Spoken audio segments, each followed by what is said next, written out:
कहाँ करप्शन नहीं खड़ा, करप्शन तो बढ़े जा रहा है दिन का दिन। करप्शन बस हर कोई आता है बोलता है करप्शन ख़त्म होगा, बस ये नाम का है। हर एक चीज़ में करप्शन है। आप देखिए ना, किस में करप्शन नहीं है? हर एक चीज़, हर एक कुछ भी आप देख लिया, हर एक चीज़ में करप्शन है। करप्शन कभी बंद नहीं होगा। ऐसा सरकार अभी तक का है नहीं जो करप्शन को बंद करेगा। इंडिया का जो गठबंधन आपने देखा होगा जो बना है, आपको लगता है इस गठबंधन में वो ताकत है कि प्रधानमंत्री नरेंद्र मोदी को वो हरा सकते हैं? नहीं भैया, ये तो खुद है नहीं। अभी तो आपका ये क्या नाम है, अखिलेश जी तो खुद ही साइड हो गए, तो और कौन अभी करेंगे? अखिलेश जी तो खुद ही साइड हो गए। फेस है। आपको लगता है कि राहुल गांधी एक चुनौती बन के आ सकते हैं सामने? नहीं आएंगे भैया, नहीं आएंगे। राहुल गांधी जी अभी आने में फुर्सत है, अभी नहीं आएंगे। उनके अलावा कोई रहता तो एक बात है, और कोई दूसरा आने के लायक है नहीं फिलहाल। तो 70 साल से कांग्रेस थी, क्या कर लिया? कुछ ही नहीं कर पाया। आज मान के चलिए 2 लाख 3 लाख किलोमीटर सड़क हर साल बन रहा है हम लोग के इंडिया में। सड़क देखिए, आप यहाँ से वाराणसी चले जाइए 13-14 घंटा में पहुँच जाइएगा बाई रोड। ये सब व्यवस्था नहीं था, कनेक्टिविटी नहीं था ना पहले जो आप लोग बाज़ार लेने जाते थे, तो पहले आपका कितना रुपये में बाज़ार होता था और अभी कितना रुपये में बाज़ार आपका होता है? पहले तो 100 रुपये में हो जाता था, अभी 500 रुपया भी लेके जाइएगा तुरंत 2 दुकान में ख़त्म हो जाएगा। आपके परिवार में कितने लोग हैं? मेरे परिवार में 6 लोग हैं। आप लोग वोट देते हैं? शिक्षा स्वास्थ्य को देख के वोट देते हैं या जाति धर्म को देख के वोट देते हैं? क्या देख के आप लोग वोट देते हैं? हम लोग तो शिक्षा के लिए, मेन तो शिक्षा हम लोग का बहुत जरूरी है। मगर शिक्षा यहाँ आप जीडीपी का बात करिए ना, जीडीपी का हम लोग का सरकार कितना पैसा शिक्षा पे लगाता है। आप बताओ कि बाकी कंट्री का जो है वो शिक्षा पे जितना जीडीपी पैसा लगाता है, हमारा सरकार कितना लगाता है? प्रधानमंत्री के तौर पे कौन आ सकता है? मोदी जी आएंगे, मोदी जी आएंगे। और जी प्रधानमंत्री मोदी जी का बता रहे हैं कि बहुत सारे यहाँ पे आप देखिए करप्शन का आरोप भी लगता है उनको ऊपर, कि बेरोज़गारी है, शिक्षा है, स्वास्थ्य है, और भी कई सारे मुद्दे हैं। तो आपको लगता है इसके बावजूद भी प्रधानमंत्री आ सकते हैं? बिल्कुल आ सकते हैं भैया। आज जो रोड का स्थिति है, जो हमारा फाइनेंशियल अभी देख रहे हैं थोड़ा टाइट है, मगर सब्सिडी वगैरह सब कम हो गया उनकी वजह से, तो उसके लिए तो मोदी जी को ही आना चाहिए वापस। और ये जो इंडिया का जो गठबंधन आपने देखा हो जो बना है, आपको लगता है इस गठबंधन में वो ताकत है कि प्रधानमंत्री नरेंद्र मोदी को वो हरा सकते हैं? नहीं भैया, ये तो खुद है नहीं। अभी तो आपका ये क्या नाम है, अखिलेश जी तो खुद ही साइड हो गए, तो और कौन अभी करेंगे? अखिलेश जी तो खुद ही साइड हो गए। और बेरोज़गारी है मुद्दा है, और जो इंडिया गठबंधन है, बहुत सारे बड़े बड़े नेता हैं यहाँ पे, और बड़े बड़े जो नेता हैं, तो आप लोगों को नहीं लगता है कि प्रधानमंत्री नरेंद्र मोदी को इस बार बहुत मुश्किल होने वाला है? नहीं पीएम फेस है ही नहीं भैया कोई। कौन है पीएम फेस? तो कोई है ही नहीं। आप देखिएगा, एक तरफ ममता बनर्जी है, नीतीश कुमार है, तो कलकत्ता संभाल लेते बहुत है, कलकत्ता ही बंगाली संभाल लेते बहुत है। और ये आपको नहीं लगता वो देश संभाल पाएंगे? उनको अच्छी सीटें मिलती हैं? नहीं भैया, नहीं संभाल पाएंगी। उनसे कलकत्ता नहीं, बंगाल नहीं संभाल रहा है, तो वो पूरा संभाल लेंगी।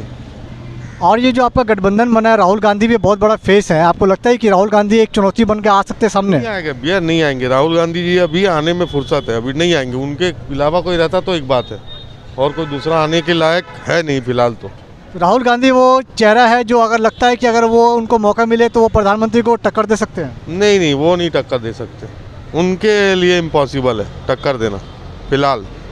तो आप जब बताएं कि प्रधानमंत्री नरेंद्र मोदी के बारे में आपने कहा कि ऐसे कौन से काम है जो लगता है कि आप लोगों के लिए बहुत अच्छा हुआ है? भैया देखिए, आज करप्शन है जो आज इंडिया को वर्ल्ड वाइड सब पहचानने लगे हैं। पहले ऐसा था नहीं, ठीक है। 70 साल से कांग्रेस थी, क्या कर लिया? कुछ ही नहीं कर पाया। आज मान के चलिए 2 लाख 3 लाख किलोमीटर सड़क हर साल बन रहा है हम लोग के इंडिया में। सड़क देखिए, आप यहाँ से वाराणसी चले जाइए 13-14 घंटा में पहुँच जाइएगा बाई रोड। ये सब व्यवस्था नहीं था, कनेक्टिविटी नहीं था ना पहले। अभी मतलब आप कह रहे हैं कि अब कनेक्टिविटी ज़्यादा है? हाँ, कनेक्टिविटी ज़्यादा है, स्वास्थ्य सुविधा ज़्यादा है।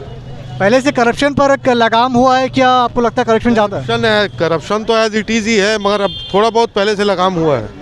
कांग्रेस के टाइम जो करप्शन थी और अभी जो करप्शन है उसमें कहीं ना कहीं कम हुआ है? थोड़ा कम हुआ है, मगर करप्शन तो अभी भी है। आप एक चीज़ बताइए, महंगाई को लेकर, महंगाई को देखिए, चीज़ों के दाम बहुत लगातार दिन पर दिन आपका देखिएगा आसमान को छू रहा है। तो आपको लगता है कि जिस तरीके से आदमी का जो इनकम होना चाहिए था, पहले से इनकम बढ़ा या घटा है? नहीं, साधारण पब्लिक के लिए इनकम तो उतना नहीं बढ़ा है, महंगाई उस हिसाब से काफ़ी बढ़ गया है, मगर अब वो तो निर्भर कर रहा है ना आपका इसके जीडीपी के ऊपर, कितना जीडीपी है उसके हिसाब से ही तो होगा। बाकी फ़िलहाल पहले से ठीक है। पहले से आपको लगता है कि माहौल भी आपका ठीक है?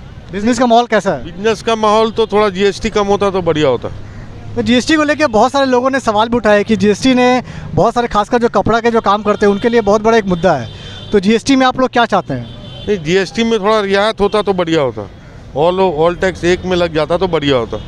तो अभी आपको जो टैक्सेस है, टैक्सेस को और चाहते हैं कि आप लोग कम हो?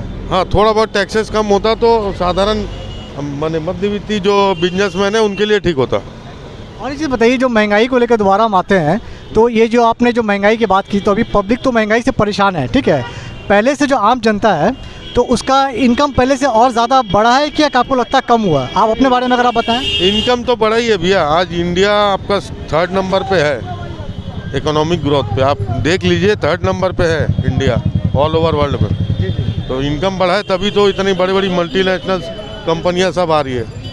और एक बताइए, महंगाई को लेकर पहले जो महंगाई थी और अभी जो महंगाई है, तो इसको आप कैसे देखते हैं? बहुत ज़्यादा महंगाई है, बहुत ज़्यादा महंगाई है। आज से 4-5 साल पहले, अब 14 के पहले के महंगाई है और अभी का महंगाई में ज़मीन आसमान का। ये 2 साल में देखिए ना आप, क्या क्या चीज़ से क्या हर दाम कहाँ से आसमान छू रहा है। आप एक सब्जी लेने जाओ, एक टमाटर खरीदने जाओ, कहाँ से कहाँ पहुँचा हुआ है। कहाँ महंगाई नहीं है, हर चीज़ का महंगाई बढ़ा, ज़ोर से बोलिएगा। हर एक चीज़ का महंगाई बढ़ा हुआ है। मैं एक पेट्रोल डीजल भराने जाऊँ, कहाँ है आज, पहले 60 रुपया 65 रुपया था, आज 100 रुपये का डीजल भराना पड़ रहा। मार्केट में मेरे को आगे जिस तरह से रेट मिलता था उस तरह से रेट नहीं मिल रहा है। सामान के दाम का आपको पैसा नहीं मिल रहा? नहीं मिल रहा है। कहाँ मिल रहा है नहीं। आम पब्लिक के पास पैसा है कहाँ। इतना जो भीड़ लगा हुआ है, भीड़ लगा, मजबूर है, क्या करेगा, लेना तो पड़ेगा। पर्व है, बच्चा का तो खुशी के लिए तो लेना पड़ेगा, मजबूरी में तो लेना पड़ेगा। अभी एक बताइए, जो अगले साल जो इलेक्शंस होने वाला है, तो आपको क्या लगता है कौन जीत के आ सकता है? चांसेस तो अब राहुल गांधी है, नीतीश कुमार है, ममता बनर्जी है, क्या लगता है कौन जीत के आ सकता है? अभी राहुल गांधी मेरे को लग रहा है कि अभी बहुत अच्छा ग्रोथ कर रहा है, वो आएगा तो कुछ बदलाव होगा। आपको क्या, आपका नाम बताइए ज़रा। हमने कुछ बोला। आप बताइए कि मान लीजिए कि राहुल गांधी आपको लगता है कि आ सकते हैं, तो राहुल गांधी जो पहले देखिएगा तो 10 साल उनके भी सरकार थी, करप्शन के नाम पर उनकी सरकार चली गई है। अभी आप देखिएगा प्रधानमंत्री नरेंद्र मोदी, उन पर भी करप्शन का आरोप लगता है। तो आपको लगता है कि करप्शन को लेकर ये आप सरकार जा सकती है? करप्शन है, कहाँ करप्शन नहीं कर रहा, करप्शन तो बढ़े जा रहा है दिन का दिन। करप्शन बस हर कोई आता है बोलता है करप्शन ख़त्म होगा, बस ये नाम का है। हर एक चीज़ में करप्शन है। आप देखिए ना, किस में करप्शन नहीं है। हर एक चीज़, हर एक कुछ भी आप देख लिया, हर एक चीज़ में करप्शन है। करप्शन कभी बंद नहीं होगा। ऐसा सरकार अभी तक का है नहीं जो करप्शन को बंद करेगा। और बताइए, पहले जो आप लोग बाज़ार लेने जाते थे, तो पहले आपका कितना रुपये में बाज़ार होता था और अभी कितना रुपये में बाज़ार आपका होता है? पहले तो 100 रुपये में हो जाता था, अभी 500 रुपया भी लेके जाइएगा तुरंत 2 दुकान में ख़त्म हो जाएगा। आपके परिवार में कितने लोग हैं? मेरे परिवार में 6 लोग हैं। अच्छा, एक बात बताइए, 6 लोग आप लोग जो हैं परिवार में, आप लोग जब वोट देने जाते हैं तो आप लोगों के मन में क्या चलता है? क्या देख के आप लोग वोट देते हैं? शिक्षा स्वास्थ्य को देख के वोट देते हैं या जाति धर्म को देख के वोट देते हैं? क्या देख के आप लोग वोट देते हैं? हम लोग तो शिक्षा के लिए, मेन तो शिक्षा हम लोग का बहुत जरूरी है। मगर शिक्षा यहाँ आप जीडीपी का बात करिए ना, जीडीपी का हम लोग का सरकार कितना पैसा शिक्षा पे लगाता है। आप बताओ कि बाकी कंट्री का जो है वो शिक्षा पे जितना जीडीपी पैसा लगाता है, हमारा सरकार कितना लगाता है? आप लोग को अच्छा मालूम है, आप लोग ज़्यादा पढ़े लिखे हैं। आप लोग बताइए जीडीपी का कितना खर्च होता है हम लोग का शिक्षा के लिए। हम लोग शिक्षा कहाँ है, कहाँ और नीचे जा रहा है, बढ़ने की जगह और नीचे जा रहा है शिक्षा। अच्छा, आपकी पसंद क्या लगता है कि मतलब कौन ये सब जो परेशानी है, कौन सा नेता चुन के आ जाएगा तो आपकी परेशानी दूर हो जाएगी? हम लोग तो देखे कि चलो नया सरकार आया था 2014 में, जो हम लोग सोचे कि कुछ बदलाव होगा, पर ये बदलाव कुछ नहीं हुआ, सिर्फ जातिवाद की लड़ाई हुआ और कुछ नहीं। अभी भी देख लीजिए, अभी भी आपको लग रहा है जातिवाद को ही लड़ाई होगी? अटल बिहारी वाजपेयी फिलिस्तीनी को सपोर्ट करते थे, आज नरेंद्र मोदी किसको सपोर्ट कर रहे हैं? पालेस्तीन को लेकर प्रधानमंत्री नरेंद्र मोदी की तरफ से भी जवाब आया है कि वो पालेस्तीन के साथ है, लेकिन कहीं वो सिर्फ दिखाने के लिए साथ है। और कह रहे क्या, बता रहे क्या किसी को? नहीं, इजराइल के ऊपर आतंकवादी हमला हुआ है, ठीक है, आतंकवादी हमला हुआ है, तो वो कहने की उसकी निंदा उन्होंने की है। और जहाँ तक इंडिया का सवाल है, इंडिया पालेस्तीन के साथ है, उन्होंने भी सपोर्ट किया। गाज़ा में आप देखिएगा जिस तरीके से वहाँ पे हमला हुआ है, तो कहीं ना कहीं अपना ह्यूमैनिटेरियन ग्राउंड के तौर पर इंडिया ने अपना सहायता काम वो भेजा है उन्होंने। देखिए ना, बच्चे लोग किस तरह से बेघर हो रहे, किस तरह से लाशों के लाश पड़े हुए हैं। कहाँ सपोर्ट करे, खुल के सपोर्ट करे। आप बता रहे हो, मेरे को तो पता ही नहीं, न्यूज़ में बताइए ना क्या दिखा रहा है। वही नहीं बता रही, ये मुद्दा यहाँ पे बन सकता है, इसराइल का मुद्दा, फ़लस्तीन का मुद्दा यहाँ पे हो सकता है, लेकिन बीजेपी को देखिएगा तो लगातार इसको मुद्दा बना रही है। वो मुद्दा देखिए, वो तो वो यही करेगा, सिर्फ आपको डिवाइड करने का मुद्दा। उनका डिवाइडेड रूल ही है उनका मुद्दा, और कुछ नहीं है।